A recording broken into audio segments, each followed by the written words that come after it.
15 years బ్యాకే ఒక 23 years person just job join person 30,000 salary వస్తే 10,000 invest చేశాడు ఆ రోజుల్లోనే మ్యూచువల్ ఫండ్లో. ఎందుకంటే అతనికి ఫైనాన్షియల్ ఎడ్యుకేషన్ అలా ఉంది. అతని పేరెంట్స్ కానివ్వండి, అతని గ్రాండ్ పేరెంట్స్ కానివ్వండి, అతనికి చిన్నప్పటి నుంచే ఈ ఫైనాన్షియల్ ఎడ్యుకేషన్ ఇచ్చాడు. అంటే డబ్బులు శాలరీ వచ్చినప్పుడు కంపల్సరీగా ఒక 10,000 అందులో మ్యూచువల్ ఫండ్లో ఇన్వెస్ట్ చేయమని చెప్పాడు. సో కాబట్టి ఇప్పుడు అది చాలా పెద్ద ఫండ్ ఉంటుంది.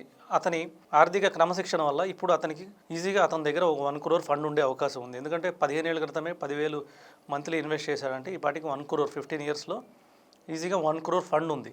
సో ఈ 1 crore ఆయన ఇప్పుడు హౌస్ కొనుక్కోవచ్చు వితౌట్ ఈఎంఐ, కారు కొనుక్కోవచ్చు, లగ్జరీ కారు కొనుక్కోవచ్చు. అలాగే ఈ 1 crore కూడా ఫ్యూచర్లో పెరుగుతూ ఉంటుంది. ఇప్పుడు అతను నిజం కావాలనుకుంటే ఆ 1 crore అతను రిటైర్ కూడా అయిపోవచ్చు 15 ఏళ్లలో. ఆ 1 crore అతను మంత్లీ ఒక 50,000 విడ్రా చేసుకున్నా, 0.5% విడ్రా చేసుకున్నా ఆ ఫండ్ 12% రిటర్న్ ఇచ్చి ఇంకా ఫండ్ పెరుగుతూనే ఉంటుంది. ఆ ఫండ్ తరిగిపోదు. ఆయన జీవితాంతం 50,000 60,000 పెన్షన్ తీసుకున్నా కూడా ఇప్పటి నుంచే, అంటే అప్పుడు అతని వయసు 23 అంటే ఇప్పుడు 38 సంవత్సరాలు, అంటే ఈ 30 సంవత్సరాలకి అతను రిటైర్ అయిపోయాడు. 60,000 అతను విడ్రా చేసుకుంటా జీవితాంతం వెళ్ళినా కూడా అతని ఫండ్కి ఎటువంటి ప్రాబ్లం ఉండదు.